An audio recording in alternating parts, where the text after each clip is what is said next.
வணக்கம். இயற்கை மருத்துவத்துக்கு வரவேற்கிறேன். இப்போ நம்ம பார்க்கக்கூடிய இந்த ரெமடி என்ன அப்படின்னு பார்த்தீங்கன்னாக்கா, விரைப்புத்தன்மையும் உணர்ச்சியும் நம்மளுடைய சீக்கிரமாக வரக்கூடிய அந்த தன்மையை கட்டுப்படுத்துறதுக்கு ஒரு அருமையான ரெமடி. இது இன்றைக்கி இருக்கக்கூடிய 22-23 வயசுக்கு மேலே இருக்கக்கூடிய ஆண்களுக்கு பல பேருக்கு இந்த பிரச்சனை இருக்குது. விரைப்புத்தன்மை குறைவாக இருக்குது, உணர்வு இல்லை, சீக்கிரமாக வெளிப்படுது, ரொம்ப முந்துதலாக இருக்குது அப்படின்றீங்க. அவங்களுக்காக தான் ரொம்ப சிம்பிளான ரெமடி. நிறைய இன்க்ரீடியண்ட் இருந்தாலும் வாங்க முடியலன்றீங்க, ரொம்ப சுலபமான இன்க்ரீடியண்ட் தான் வேணும்னு சொல்கிறீங்க. உங்களுக்காக தான் இது. அதே மாதிரி இது ரொம்ப சுலபமாக வீட்டிலையே செய்யக்கூடியது. எந்த ஒரு குறைபாடாக இருந்தாலும் ஆரம்ப நிலையில் இருக்கும்போது இந்த சின்ன சின்ன ரெமடி ஒரு 41 நாள் 48 நாள் 2 மாத காலம் இந்த மாதிரி எடுத்துக்கும் போதே முழுமையாக சரியாயிடும்.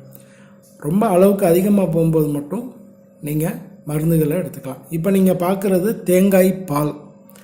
இந்த தேங்காய் பால் எடுக்கக்கூடிய முறை எல்லாருக்கும் கண்டிப்பாக தெரியும். ரொம்ப சுலபமான விஷயந்தான். வீட்டில் இருக்கவங்ககிட்ட தேங்காய் பால் எடுத்து கொடுக்க சொன்னால் எடுத்து கொடுத்துருவாங்க.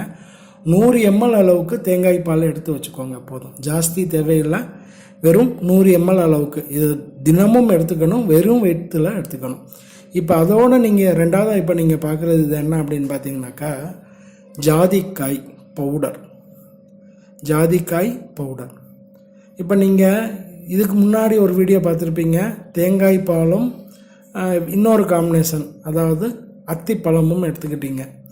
இப்போ ரொம்ப விரைவாக வருது, முந்துதல் பிரச்சனை இருக்குன்றவங்களுக்கு இந்த ஜாதிக்காய் பவுட்ரு. இந்த ஜாதிக்காய் பவுட்ரு, ஜாதிக்காயை ரொம்ப சுலபமாக எல்லாருக்குமே தெரியும். தேவையான அளவுக்கு எடுத்து ஒரு 4 டீஸ்பூன் நெய்யில் போட்டு வறுத்து அதை பவுட்ரு பண்ணுறது. சரி, இப்போ இந்த ஜாதிக்காய் பவுட்ரு இந்த தேங்காய் பாலோட ஒரு நாளைக்கு என்ன அளவு எடுத்துக்கணும் அப்படின்னா, ஜாதிக்காயை என்றைக்குமே அளவுக்கு அதிகமாக எடுத்துக்கக்கூடாது. அப்படி அளவுக்கு அதிகமாக எடுத்துக்கும் போது வயிற்றுப்போக்கும் உண்டாகும். இப்போ நீங்கள் பார்க்கக்கூடிய இந்த அளவு தான். அதிகபட்சம் ஒரு நாளைக்கு 2 கிராம் ரொம்ப தாராளம். அதிகபட்சம் ஒரு நாளைக்கு 2 கிராம் ரொம்ப தாராளம். 100 ml நம்மளுடைய இந்த தேங்காய் பாலோட 2 கிராம் அளவுக்கு இருக்கக்கூடிய ஜாதிக்காய் பவுடரை கலக்கிட்டு தினமும் காலையில் வெறும் வயிற்றில் எடுத்துக்கலாம். இது சாப்பிட்ட பிறகு 30லேருந்து 45 நிமிஷம் வரை எதுவுமே எடுத்துக்கக்கூடாது. இது தொடர்ந்து 41 நாள் எடுத்துகிட்டு வரும்போது விரைப்புத்தன்மை கூறுறது மட்டும் இல்லாமல் ஆண்மை பெருக்கிறதுக்கும்,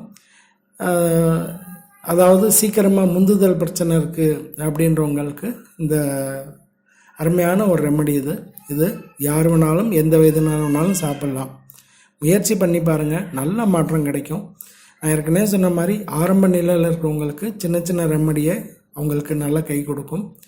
கொஞ்சம் கொஞ்சமாக முத்தின நிலை, அதாவது கிரானிக் லெவல் வரும்போது தான் கண்டிப்பாக நம்ம மருந்துகள் அளவுக்கு பெரிய பெரிய மருந்துகள் காம்பினேஷன் எடுத்துக்க போகிறோம். இப்போதைக்கு சின்ன சின்ன அளவில் இருக்கக்கூடிய குறைபாடுகளுக்கு இந்த மாதிரி ரெமடியை ஃபாலோ பண்ணிட்டு வந்தாலே நல்ல மாற்றம் கிடைக்கும்.